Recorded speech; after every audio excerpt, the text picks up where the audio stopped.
সে কখন কাকে ধনী করে, কখন তাকে ভিখারি করিয়ে দেয়। তাই কবি গাইলেন, ও দয়াল কেন তোমার এমন খেলা পলে পলে।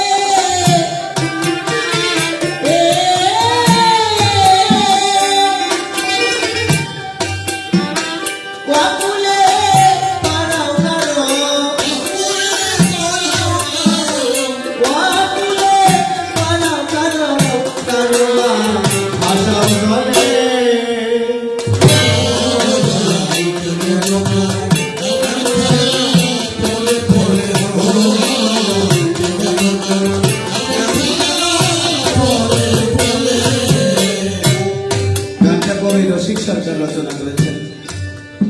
তো আমি শুনেছি এই রসিক বাবু যখন গানটা রচনা করে এর পূর্বে একটা ঘটনা ওনার স্বচক্ষে দর্শন করে। কি দেখলেন জানেন না? উনি দেখলেন পেপারে প্রশান্ত মহাসাগরের বুকে এলিস নাম করে একটা জাহাজ সাগরের রতন তলে নিমজ্জিত হয়ে গেছে। সমস্ত লোক ভেসে গেছে, মারা গেছে, হাঙ্গর কুমিরে ছিঁড়ে খেয়েছে তাই।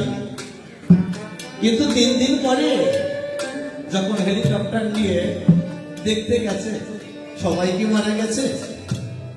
সবাই কি ভেসে গেছে নাকি এখনো কেউ বেঁচে আছে? যখন হেলিকপ্টার নিয়ে সেখানে গিয়েছিল, লক্ষ্য করে দেখতে পায় প্রকাণ্ড একটা কচ্ছপের পিঠে একটা মানুষ রয়েছে বসে।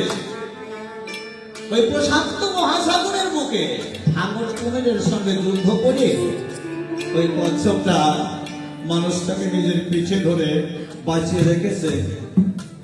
হেলিকপ্টার থেকে যখন দেখতে পায়, একটা রশি ছেড়ে দিল, মানুষটা রশিটা ধরে হেলিকপ্টারে চলে গেল। কচ্ছপটা উপরের দিক তাকাইয়া মা 3টা গোড়পাক দিয়া সাগরের তলে তলিয়ে গেল। মনে হয় দেখে গেল লোকটা সঠিক জায়গা পৌঁছালো কিনা পৌঁছালো। এমনটাও হয় আমার পরম দয়ালের অলক্ষে তার কৃপা ধরে পড়ে যার পরে তার বেলায় এমনটাও হতে পারে। প্রশান্ত মহাসাগরের বুকেও একটা মানুষ বাঁচতে পারে এই দুনিয়ায়। আবার দেখা যায় তাই কত মানুষ বাড়ির পাশে আটু জলে নেমে তার জীবন লীলা শান্ত হয়ে গেছে বাবা, সে ওখান থেকে আর উঠে আসতে পারে নাই। তাই কবি লিখলেন, তুমি অকুলে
লীলা, তোমার এই যে খেলা, তুমি যে কখন কাকে কিভাবে চালাও, এটা তোমারই জানা রয়েছে। তাই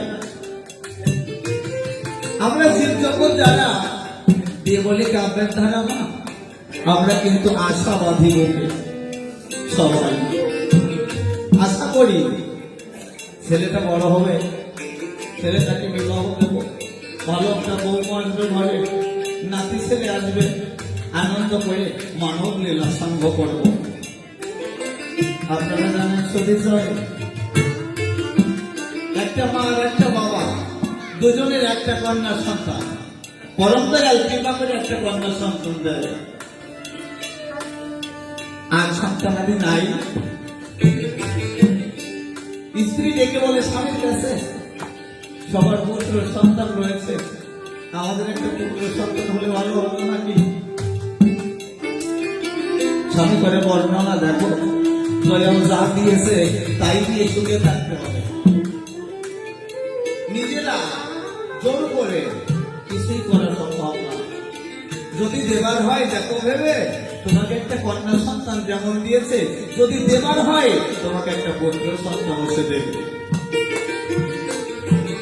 কিন্তু নিয়তির বাধ্য আমরা সবাই তাই একটা কন্যা সন্তান দিয়ে সন্তুষ্ট থাকতে হলো।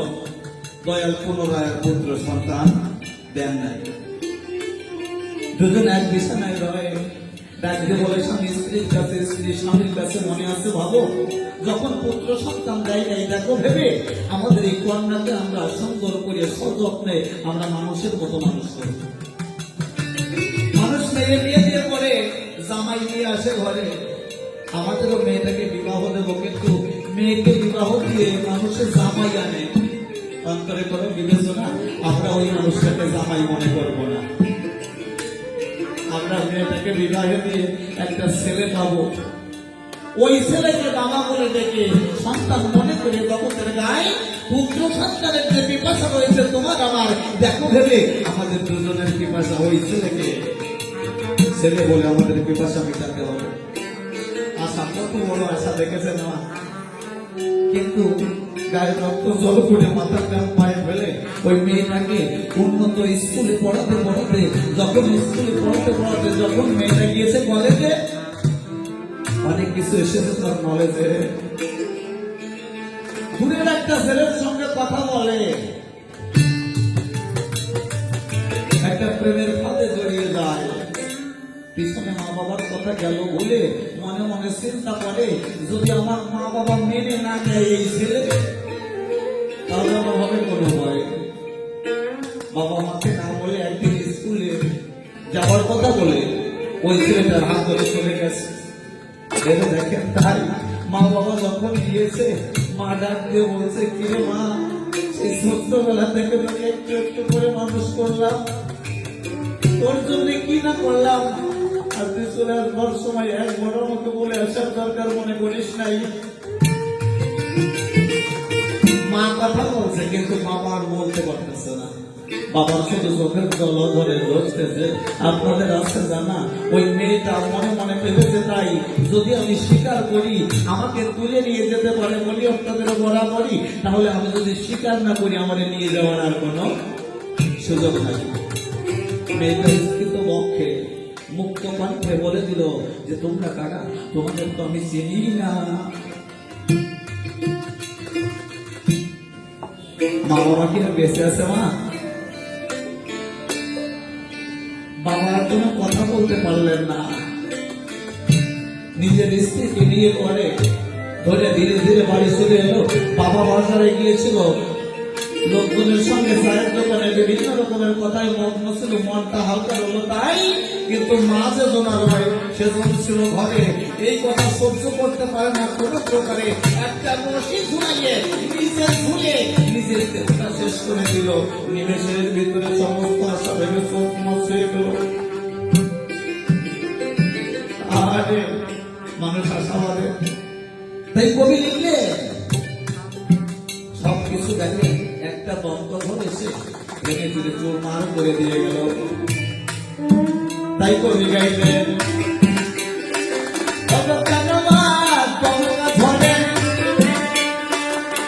নিভে যায় আশার